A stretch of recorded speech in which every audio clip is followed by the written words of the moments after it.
Welcome to High Noon Live. I'm your host, Nikki Bush, human potential expert, speaker, and author. Like you, being entrepreneurs needing inspiration, we need to save time, and that means we have to invest in being more efficient. Now, recently, I decided to make a big investment, a domestic investment in my home, and it was all about my vacuum cleaner.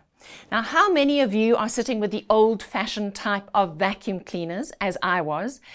Big, cumbersome ones that need an electrical plug point, that have long cables, and that are difficult to store. Excuse me, this is me on the back of recovering from bronchitis. And I decided I had been really looking at this Dyson V12. Not a cheap machine. But what's really interesting about this machine and about this range of machines is that they are built around the mission of a brand.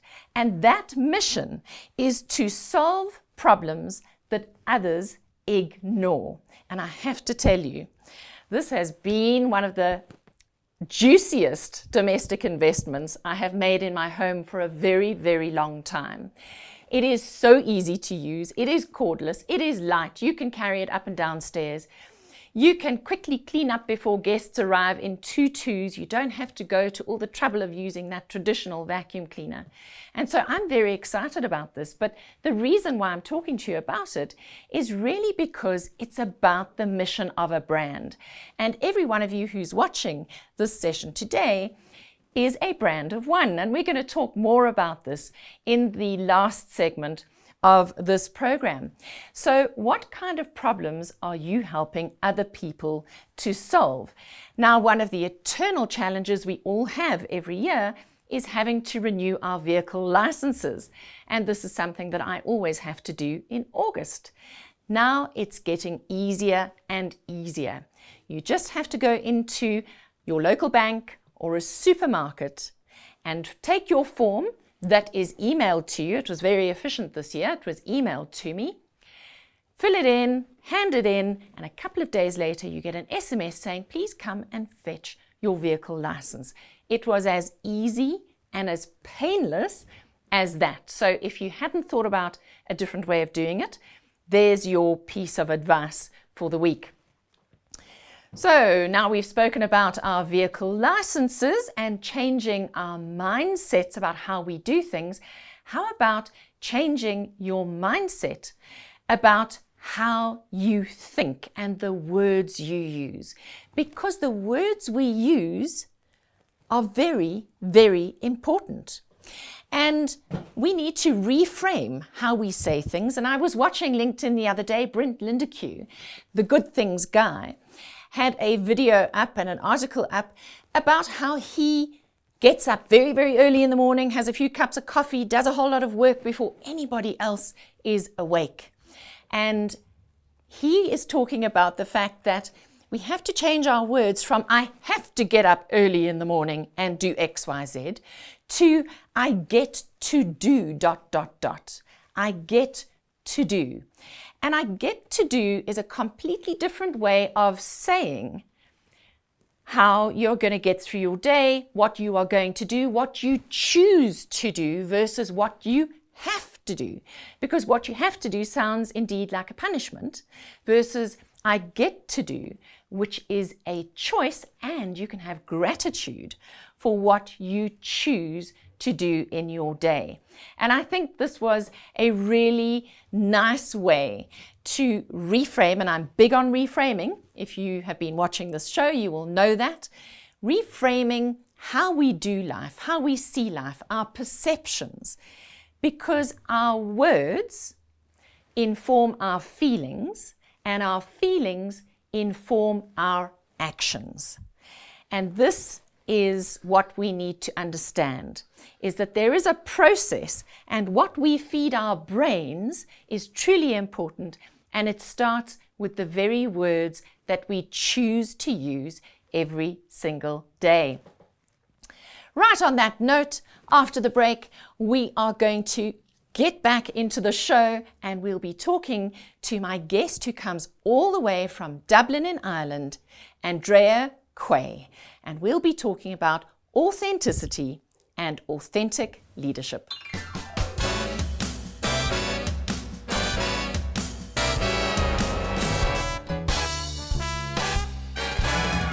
Thanks for staying with us.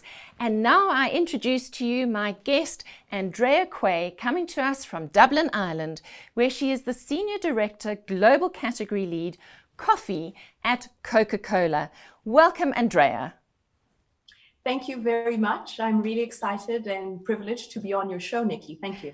Thank you, Andrea. And you know, your reputation precedes you. I didn't know who you were, but over a dinner table, a networking event, one day in Johannesburg, your name was dropped in as being the epitome of authenticity and authentic leadership. So while you have executed multi-billion-dollar brand turnaround strategies and led growth strategies for major brands, what I really want to be talking about today is authenticity and authentic leadership. And I'd like to kick off with asking you about that pivotal moment when you found yourself dancing on a table.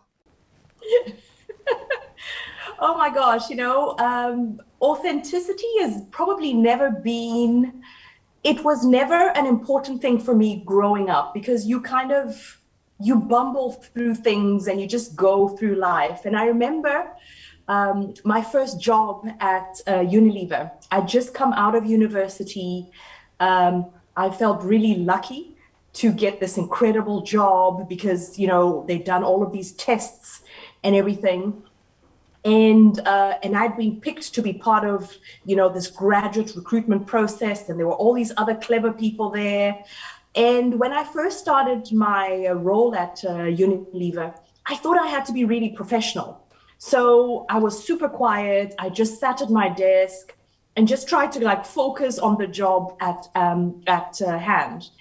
And I wasn't at my best. I knew I wasn't at my best because I was kind of holding, I was holding myself back. And then one night we went, because I obviously had a life outside of work. We went to this party and with, a bunch of other graduates. And I just was having lots of fun. I was dancing on the table. I was just being myself. And in enters the senior marketing manager, who later on became a really good friend of mine.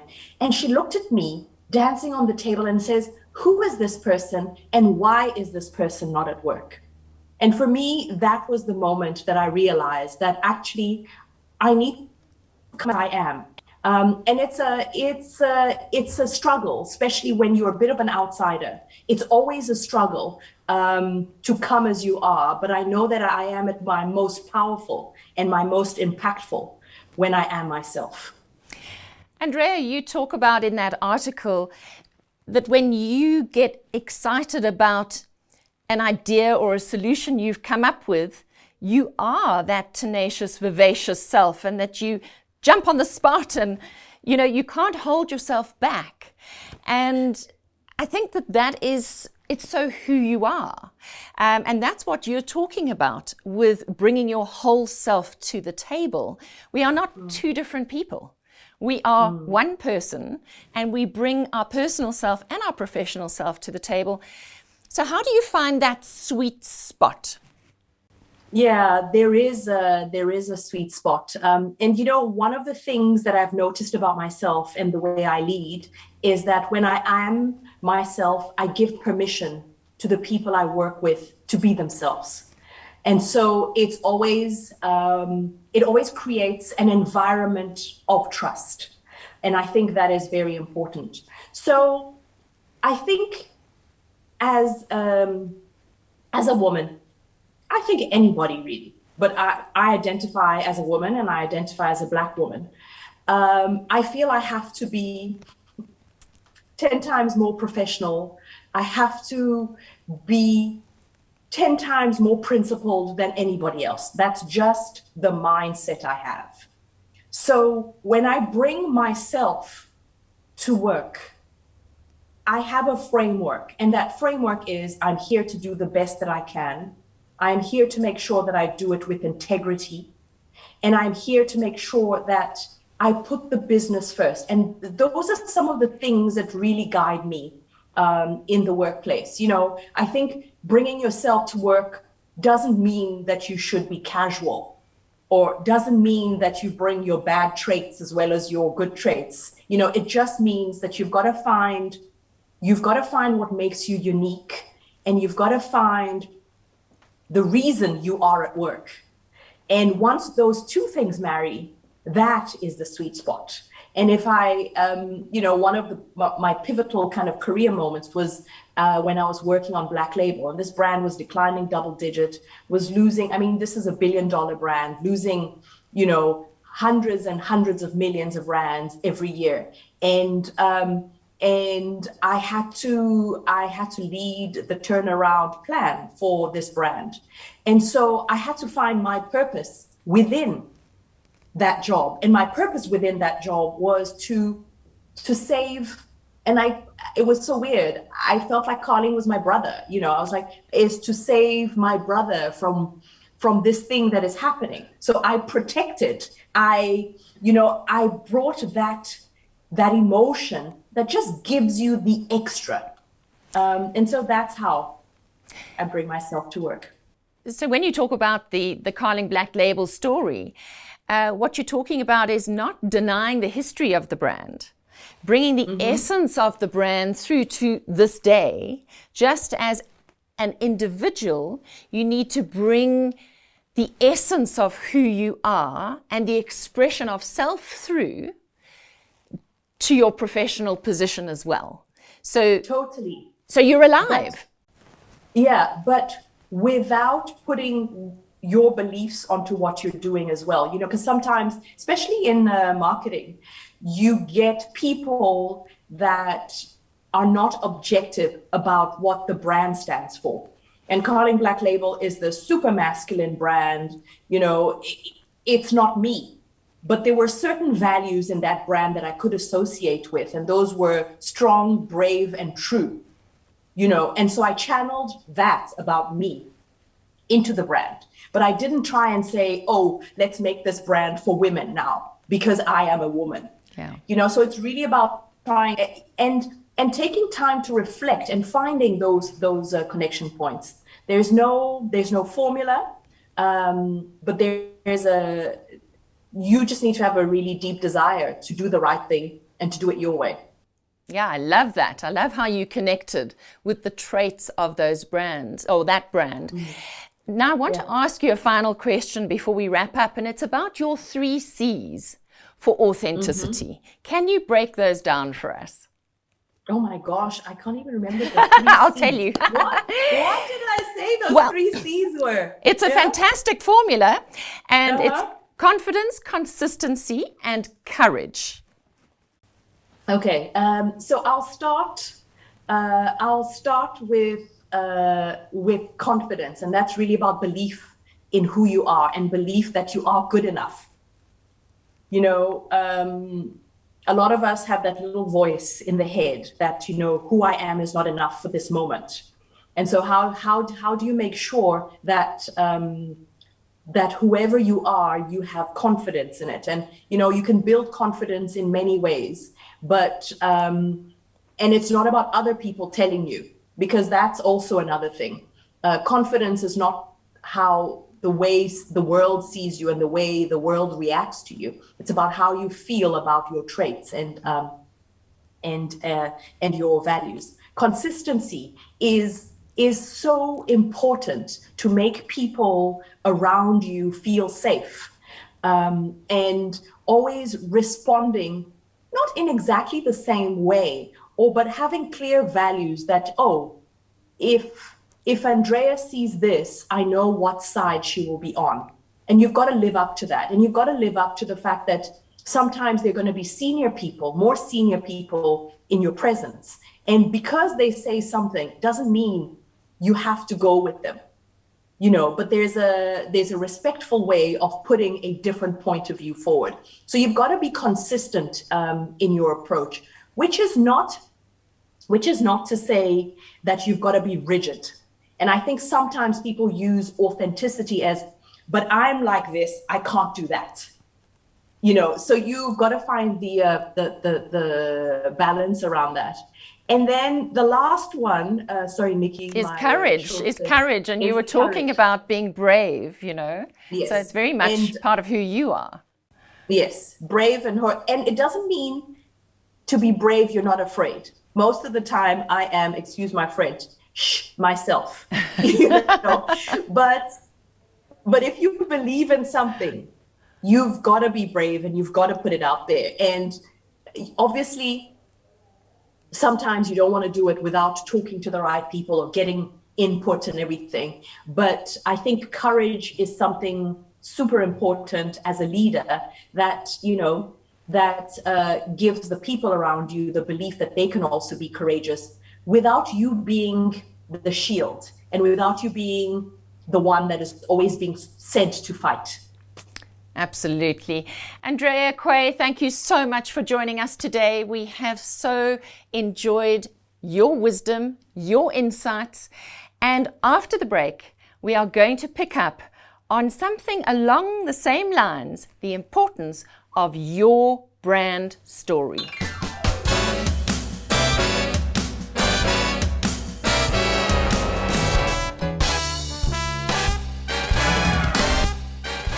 Why is your brand story so important?